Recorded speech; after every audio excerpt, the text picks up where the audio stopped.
ஆவியானவரே நாங்கள் வரவேற்கிறோம் அப்பா. புதிய நாளுக்காய் உமக்கு நாங்கள் நன்றி செலுத்துகிறோம். சங்கீதம் 107:6. தங்கள் ஆபத்தில் கர்த்தரை நோக்கி கூப்பிட்டார்கள், அவர்கள் இக்கட்டிலிருந்து அவர்களை விடுவித்தார்.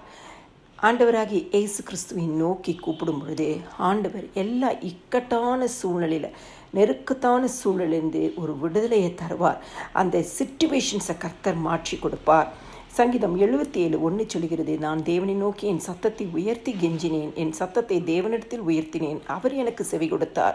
இந்த காலை வேளையில் தேவ சமூகத்துக்கு வந்திருக்கிற உங்களுக்கு ஆண்டவரை நோக்கி நீங்கள் சத்தமிட்டு கெஞ்சி ஆண்டவர்கிட்ட, ஆண்டவரே எனக்கு இதில் அற்புதம் செய்யுங்கப்பா, எனக்கு இதில் அதிசயத்தை செய்யுங்கன்னு சொல்லி நீங்கள் கெஞ்சி செபிக்கும் பொழுது கர்த்தர் உங்கள் சத்தத்தை கேட்பார், உங்களுக்கு செவி கொடுப்பார், உங்களுக்கு பதிலை கொடுப்பார். சங்கீதம் 34:19 சொல்கிறது, நீதிமானுக்கு வரும் துன்பங்கள் அநேகமாயிருக்கும், கர்த்தர் அவைகள் எல்லாவற்றிலிருந்து நின்று அவனை விடுவிப்பாராம்.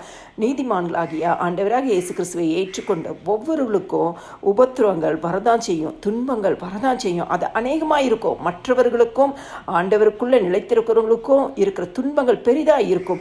ஆனாலும் கர்த்தர் அவைகள் எல்லாவற்றிலும் நின்று அப்படி துன்பப்பட்டவர்களிருந்து விடுதலை கொடுப்பாராம். ஆண்டவராக இயேசு கிறிஸ்து சமூகத்துக்கு வந்திருக்கிற உங்களுக்கு எந்த துன்பமாக இருந்தாலும் இந்த காலை வேளையில் இயேசுவை தேடி வந்திருக்கீங்க, நிச்சயமாகவே துன்பத்திலிருந்து ஒரு விடுதலையை ஆண்டவர் கொடுப்பார்.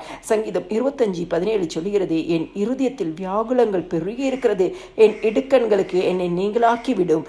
தாவீது ஜெபிக்கிறார், ஆண்டவரே என்னுடைய இருதயத்தில் வியாகுலங்கள் பெருகி இருக்கிறேன்னு சொல்லி.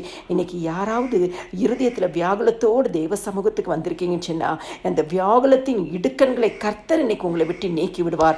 ஆண்டவருடைய சமூகத்துக்கு வரும் பொழுது ஆண்டவர் எல்லா இக்கட்டுதலும் உங்களை விடுவிப்பார். ஆண்டவருடைய சமூகத்துக்கு வந்திருக்க உங்களுக்கு அவர் உங்களுக்கு செவி கொடுப்பார்.